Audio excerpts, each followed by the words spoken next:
Hey y'all, so today we're gonna get back to the garden. We tilled this entire upper area, mostly because it was just really uneven and we want to put planter beds and stuff back there. So the main goal was to level it all out, which we did. I took a break because there's a couple reasons. First of all, I was so sore from tilling the field that I couldn't lift my arms yesterday. It was honestly the worst, and I hope that I never have to do it ever again. Second of all, when you till land, it's better if you can let it sit for like a couple days just to resettle before you start building on top of it. Dogs have been enjoying the fact that it's just a giant dirt patch again. We're gonna have a few different beds. I'll do some planning for this today. We're gonna put in a large garden bed. We're gonna put in some raspberries over there. And we're gonna cover this area with mulch. And the reason is because this is all open space. This is all open space. And there's rattlesnakes back there. We're gonna try to get rid of as much of this tall grass as possible just because we don't want a bunch of rattlesnake habitat up there for the dogs, you know, to get themselves into trouble. I've got these nice corrugated steel beds that my lovely husband built for me the other day. And we're gonna start placing them up there.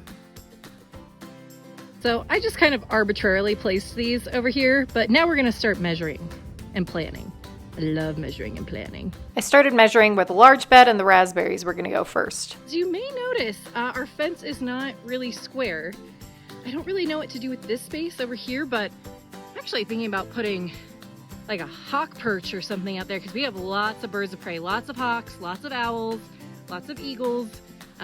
And apparently that'll help also get rid of rattlesnakes, so gotta do something cool with that quarter. I can't decide should I follow this line since it's not straight and then the beds are kind of offset? I don't know, is that weird, or do I just, put them square in a row and then I just have extra space in that corner? Kind of leaning towards that option. I don't like things that don't line up properly. I started laying out the beds, but the more I messed with them, the more I hated everything about this layout. It wasn't speaking to me. I've hit a bit of a roadblock. Lined everything to this edge, just because that's what you see from our house. I've got raspberries, then we're gonna have a big in-ground bed right here. And then I lined up all of the planters to create a nice straight line, even though this is not a right angle, which bothers me, and I remembered that we want to put in a shed over here, which is gonna follow this back line.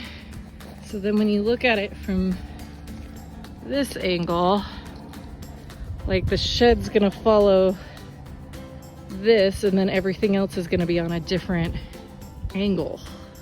I decided to take a break to think things over, but hey, at least Indy's living his best life. Thanks for watching. Please like and subscribe for part 3 and follow along for more home DIY.